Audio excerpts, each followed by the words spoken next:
हम सभी जानते हैं कि रामकृष्ण सहित जितने भी अवतार इस धरातल पर अवतरित हुए, उन्होंने मां के गर्भ से जन्म लिया और उनकी परवरिश एक सामान्य बालक की तरह हुई। लेकिन आज हम आपको एक ऐसे महापुरुष के बारे में बताने जा रहे हैं जिनका जन्म मां के गर्भ से नहीं हुआ, बल्कि वे सशरीर प्रकट हुए। और उनकी परवरिश की लीला सामान्य बालक की तरह नहीं हुई, बल्कि उनकी परवरिश की लीला कुंवारी गाय के दूध से हुई थी। उन्हें कोई संत, तो कोई उन्हें कवि, तो कोई उन्हें एक महान समाज सुधारक के रूप में जानता है। हालांकि वे वास्तव में भगवान हैं, क्योंकि भगवान की जो लीलाएं पवित्र वेदों में वर्णित है, वे लीलाएं जो महापुरुष करेगा वही भगवान हो सकता है, कोई अन्य नहीं। जैसे ऋग्वेद मंडल 9 सूक्त 93 मंत्र 2 और ऋग्वेद मंडल 10 सूक्त 4 मंत्र 3 में लिखा है कि पूर्ण परमात्मा जब बच्चे रूप में स्वयं प्रकट होता है तो उसका जन्म व पालन पोषण किसी माता द्वारा नहीं होता, बल्कि वह परमात्मा सशरीर आता है तथा अपनी लीला करके ज्यों का त्यों सशरीर वापस चला जाता है। फिर ऋग्वेद मंडल 9 सूक्त 1 मंत्र 9 में कहा गया है कि शिशु रूपधारी पूर्ण परमात्मा की परवरिश की लीला कुंवारी गायों के दूध से होती है। तो आज हम इस वीडियो में जानेंगे प्रभु कबीर साहिब की सशरीर प्रकट होने से लेकर उनकी कुंवारी गायों के दूध से होने वाली परवरिश की पूरी लीला। तो चलिए शुरू करते हैं। दर्शकों, काशी शहर में नीरू और नीमा नामक निसंतान जुलाहा दंपत्ति रहते थे, जो पहले ब्राह्मण थे, जिनका नाम गौरी शंकर और सरस्वती था, जो कि शिव भक्त थे और शिव पुराण की कथा किया करते थे। लेकिन उन्हें मुसलमानों ने जबरदस्ती मुसलमान बना दिया था, जिसके कारण पहले से ईर्ष्यालु ब्राह्मणों ने उन्हें हिंदू समाज से निष्कासित कर दिया था और गंगा में स्नान करना भी बंद कर दिया था, जिसके कारण वे लहरतारा नामक तालाब में प्रतिदिन स्नान करने जाने लगे, जिसमें गंगा का ही पानी लहरों द्वारा भर जाता था। हे भगवान शंकर, आपके दरबार में लालों की कमी है। एक लाल मुझे भी देते तो मेरा इस संसार में हिस्सा हो जाता। नीमा, हमारे भाग्य में संतान नहीं है।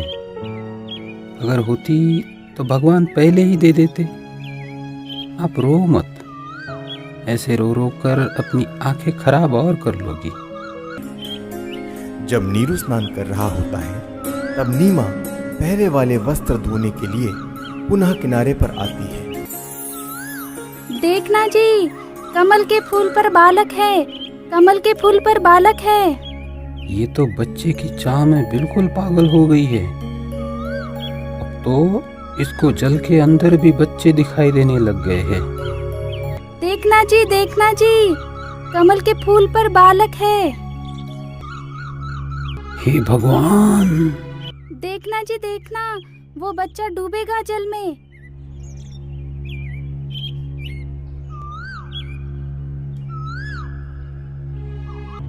नीमा, इस बालक को यही छोड़ दे, इसी में हमारी भलाई है। अगर इसे लेकर हम नगर में गए तो हमारे साथ बहुत बुरा होगा। कोई विश्वास भी नहीं करेगा हम पर। पता नहीं इस बालक ने मुझ पर क्या जादू कर दिया। इसे त्यागना अब मेरे वश में नहीं है, क्योंकि इस बालक ने जो मेरे अंदर आकर्षण पैदा किया है, उसी की वजह से अब मैं इससे दूर नहीं हो सकती। मैं मर सकती हूँ, लेकिन इसे नहीं छोड़ सकती। नीमा, तू बहुत जिद्दी हो गई है। मैंने तुझसे आज तक गुस्से से भी नहीं बोला, यह सोचकर कि तू पहले ही संतान के वियोग में दुखी रहती है, परंतु अब मेरे प्यार का नाजायज फायदा उठा रही है। देखो जी, आप कुछ भी कहो, लेकिन मैं इस बालक को नहीं छोड़ सकती। नीरू के काफी समझाने के बावजूद भी नीमा नहीं मानती। तब नीरू ने रोते हुए आंखों में आंसू लिए पहली बार नीमा के ऊपर हाथ उठाया और बोला, रख दे इस बालक को यही, नहीं तो तुझे थप्पड़ मारूंगा। नीरू, मैं तुम्हारे लिए ही आया हूँ। मुझे घर ले चलो, तुम्हें कोई कुछ नहीं कहेगा। ये क्या बालक बोल रहा है? जरूर यह भूत प्रेत या कोई सिद्ध पुरुष है। हे शंकर भगवान, लाज रखना। यह विचार कर नीरू चुपचाप बच्चे को घर ले जाता है। परमेश्वर का शरीर बहुत सुंदर था। आंखें जैसे कमल के फूल हो, घुंघराले बाल, लंबे हाथ और उनकी लंबी लंबी अंगुलियां। शरीर से मानो नूर झलक रहा हो। पूरी काशी में ऐसा अद्भुत बालक नहीं था।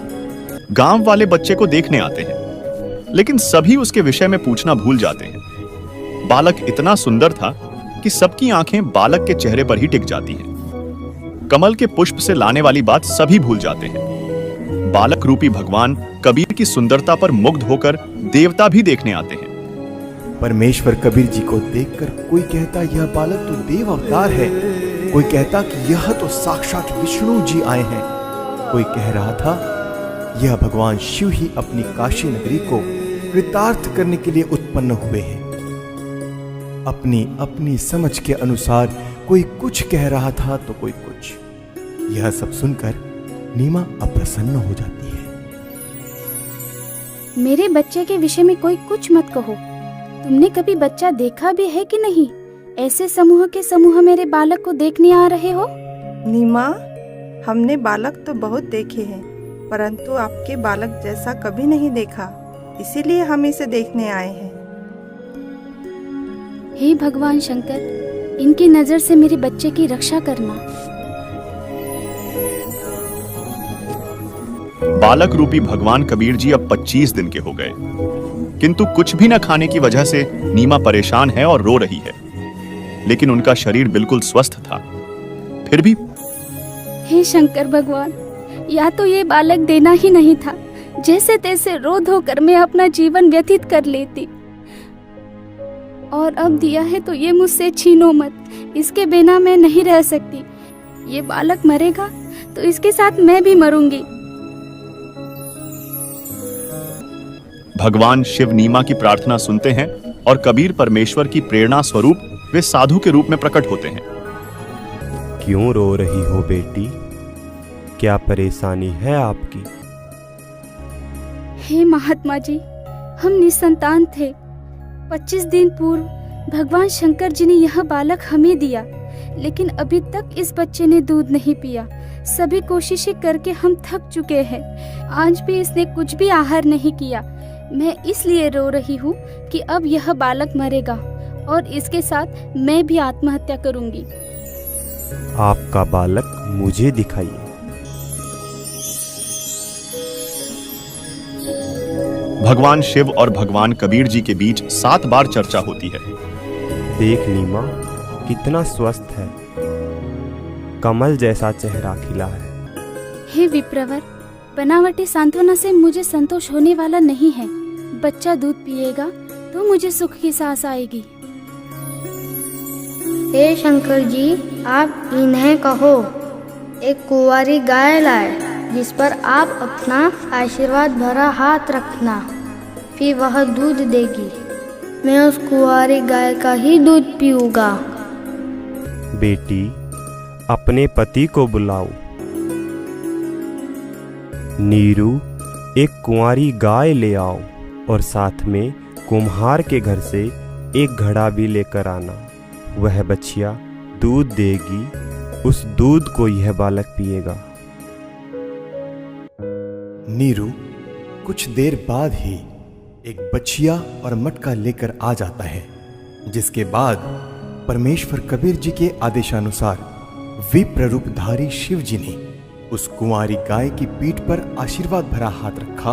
उसी समय उस कुमारी गाय के थन लंबे लंबे हो गए और थनों से दूध की धार बह चली। नीरू ने पहले ही वह पात्र गाय के थनों के नीचे रख दिया था। दूध का पात्र भरते ही थनों से दूध निकलना बंद हो जाता है। फिर उस दूध को शिशु रूपधारी परमेश्वर कबीर जी ने पिया। नीरू नीमा ने ब्राह्मण रूपधारी भगवान शिव के चरण लिए। तत्पश्चात विप्र रूपधारी शिव जी वहां से चले जाते हैं।